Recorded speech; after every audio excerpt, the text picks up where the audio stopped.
Paz e bem, mais uma vez o programa de todo o coração. E eu quero, de coração agradecido, contar com a sua participação, agradecer a sua sintonia e dar as boas-vindas a você que reza conosco, meditando e refletindo a palavra de Deus neste programa que é feito de todo o coração, para que Deus possa alcançar o mais íntimo, o mais profundo do nosso coração e da nossa alma. Que bom que você veio, que bom que você está sintonizado. Vamos lá, porque está começando mais uma vez o programa de todo o coração.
Querido irmão, querida irmã, paz e bem, estamos no 12º domingo do tempo comum e o Evangelho de São Marcos neste domingo nos fala tanto, como nos fala tanto a palavra de Deus, à nossa vida e ao nosso coração. É aquele Evangelho muito conhecido com o episódio da tempestade, quando Jesus acalma o mar. Estamos, portanto, no capítulo 4, versículos 35 a 40 do Evangelho de São Marcos. Um evangelho riquíssimo, o evangelho desse ano B. Vejamos como se inicia este evangelho. Se diz que ao cair da tarde, Jesus disse aos seus discípulos, fazendo-lhes um convite: vamos para a outra margem. Os poetas, usando da licença poética, eles dizem que existe também uma terceira margem. Mas, de qualquer modo, a outra margem é o outro lado do rio. Nós precisamos atravessar. Nós não podemos ficar apenas nesse mundo pequeno, nesta terra apenas do visível e do concreto. Precisamos atravessar para o outro lado.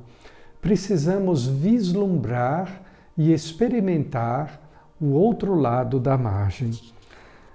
Se diz que eles se despediram e levaram Jesus consigo, se despediram da multidão.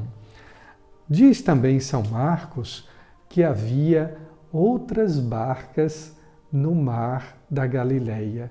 Havia outras barcas, isto é, havia outros interesses, havia outros percursos, havia também outras crenças, mas naquela barca, a barca de Pedro, estava Jesus.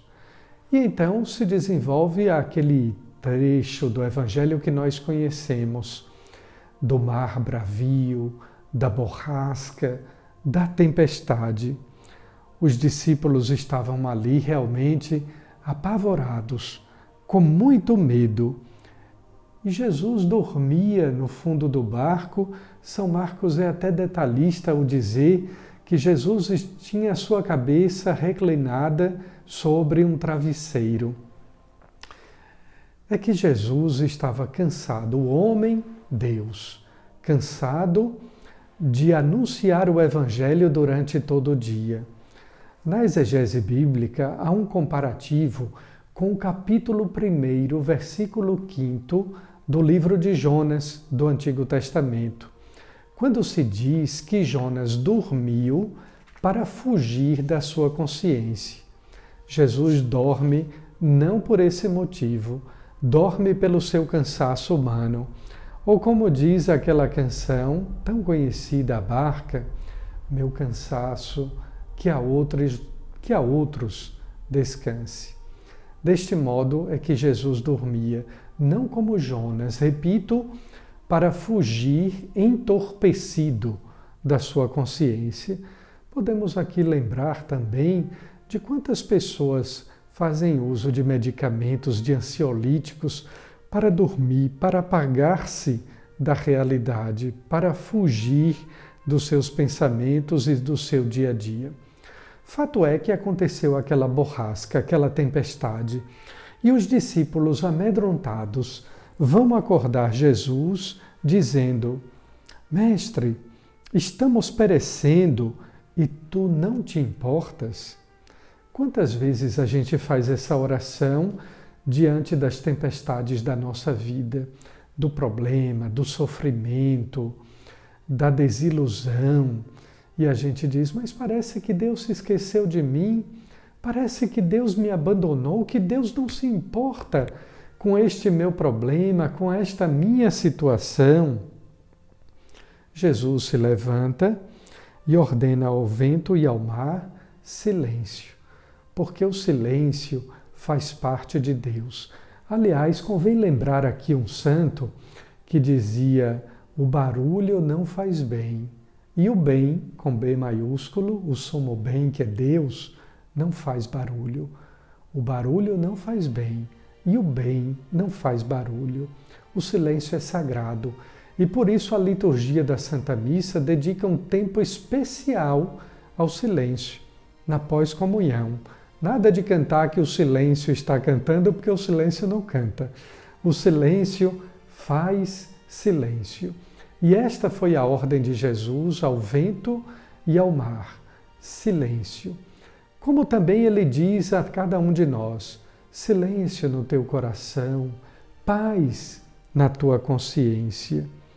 E então o vento cessou. Mas Jesus não deixou de dizer aos discípulos: por que sois tão medrosos e ainda não tendes fé? O antônimo do medo não é a coragem. O antônimo do medo é a fé. Porque quando nós temos fé, nós confiamos em Deus e mesmo com medo, nós prosseguimos. Portanto, a fé, ela é inimiga do medo porque ela nos diz que é necessário confiar em Deus, não ter coragem. Ter coragem também, mas confiar em Deus acima de tudo. Os discípulos ficaram atônitos, perguntando: mas quem é este, que até o vento e o mar obedecem? O Papa Bento XVI, comentando este evangelho exatamente numa homilia deste domingo, ele dizia que existem duas forças: a força positiva e a força negativa, aquela força do mal. A força positiva sempre será o amor de Deus, como nos lembra São Paulo na segunda carta aos Coríntios. O amor tem uma força enorme, invencível, e por isso é necessário crer em Jesus Cristo. Ele não é uma ideia. Este homem é verdadeiramente Deus, verdadeiramente homem e verdadeiramente Deus. Por que você ainda não crê? Você sabe que se você não crê e não entrar nesta barca, que é a Igreja Católica, cuidado, você poderá não desembarcar na terra prometida, na vida eterna. É necessário também, querido irmão, caríssima irmã, acordar o Cristo que muitas vezes está dormindo na sua alma. E aqui é necessário o pregador que venha com a palavra forte e incisiva para dizer: desperta, tu que dormes. Porque na verdade não é o Cristo que está dormindo. Às vezes é você que tem a sua fé adormecida. Quem é este que até o mar e o vento obedecem? É o Deus que nos ama. O gesto solene de acalmar o mar bravio é próprio do senhorio de Deus. que Deus acalme a sua alma, que Deus sossegue o seu coração, que Deus dê paz à sua consciência. Amém. Fique agora com aquele papo de cruz, aquela nossa amiga querida Lunara Aires.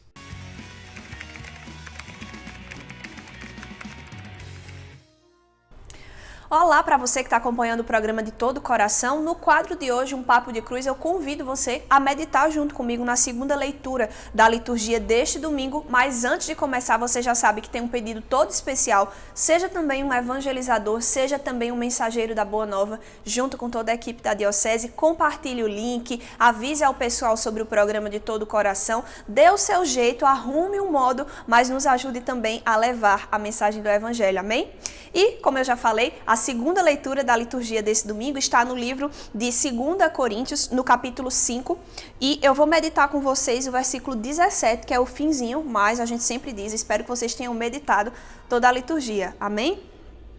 Se alguém está em Cristo, é nova criatura. Passaram-se as coisas antigas, eis que se fez realidade nova. Palavras do Senhor. Graças a Deus. Gente, e o que eu quero trazer para vocês na leitura do dia de hoje é uma realidade, é uma coisa simples, direta e muito básica, mas que parece que tem dificuldade em ser fixado na nossa cabeça. A gente tem uma mania de ficar remoendo e retrocedendo para os erros, para as falhas, para os pecados, para os nossos deslizes, mas a gente esquece que a morte de Cristo, Cristo na cruz, nos redimiu de tudo aquilo que era mal, nos redimiu de tudo aquilo que era ruim em nós, de tudo aquilo que não era projeto de Deus para nós.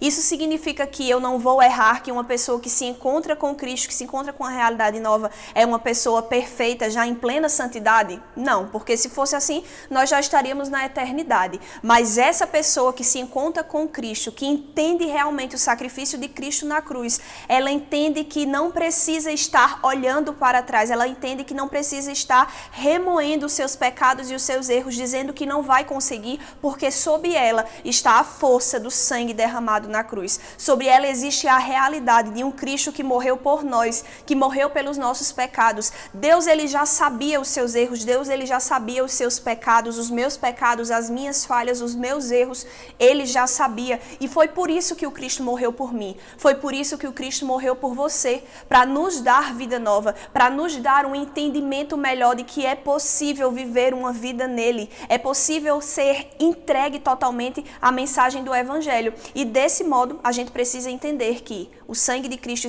está sobre mim, ele morreu por mim, me redimiu dos meus pecados, e que isso não seja desculpa também para eu continuar errando e continuar utilizando de maneira desenfreada a misericórdia dele ao meu favor. Ele nos perdoa, ele nos abastece do seu amor, mas isso não deve ser usado de maneira desenfreada. Nós precisamos entender que o sacrifício na cruz nos redimiu e nos disciplinou em favor do céu. Então é isso, por hoje eu encerro aqui o Papo de Cruz. No próximo sábado eu estou de volta com vocês. Tchau, tchau.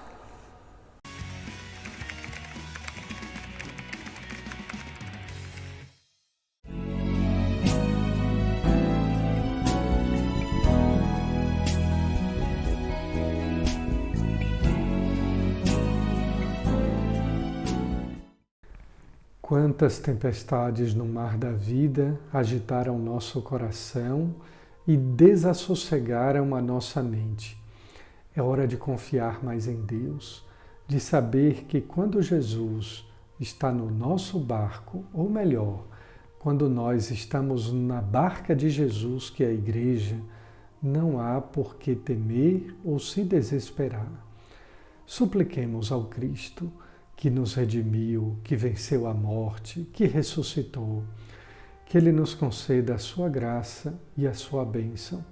Conceda-lhe paz e saúde, tranquilidade no mar da vida, para que você possa navegar, mesmo em águas profundas e agitadas, mas tendo a certeza que o desembarque é garantido na terra prometida. Que Ele abençoe a você, a sua família, em nome do Pai, do Filho e do Espírito Santo. Amém. Muito obrigado pela sua audiência, pela sua participação. Até o próximo programa. Paz e bem.